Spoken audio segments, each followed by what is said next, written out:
The next wine, which you have on your right, is the 2007 vintage, which was a good year here, but a cooler year. Like 2006 was warmer, but 2007, no one really thought it was very good at the time, but the wines have ended up being really good, right? And it's one that surprised a lot of people, but it was actually it's a little bit tighter still than the 06. That you can, and again, a really good reflection of that vintage. So the 06, warmer, riper vintage, right? So it's softer now.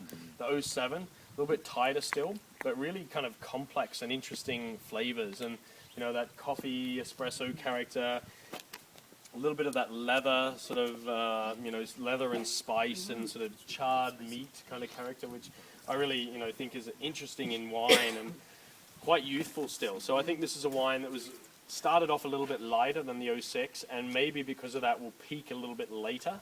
So often when they're, you know, it's those flavors that you know, I don't like to use the word green. People used to always talk about, oh, greenness in wine, right? But you know what? The best Bordeaux has greenness, right? It has that tobacco and those characters in there.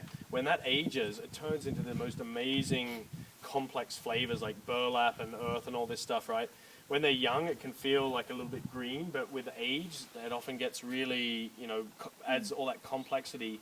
And then when the wines are a bit lighter to start, they end up really being really elegant later on, right? And not as clumsy as the bigger, riper wines. And so I think, you know, that 07 is probably a vintage that I, you know, would call a, if we're going to, you know, one day look back at all the vintages, that'll be a sort of a benchmark, average, good year in the Okanagan. Do you know what I mean? Like not a hot year, not a cool year, but just a really solid, kind of typical year of what and the style we can make. And I think it's got elegance and, like, you know, into that, the whole thing, you know, goal of this sort of wine, right, is to have that sort of elegance and Bordeaux-ness, and I think that wine has a lot of that. So I really like it. I think it's got great complexity in that sort of earth and mineral leather with the black fruit still, and still got tannins, but the tannins are softening nicely. It's just starting to get into its phase, and give it maybe another 2 years and it'll be really nice, and then, you know, again have a good five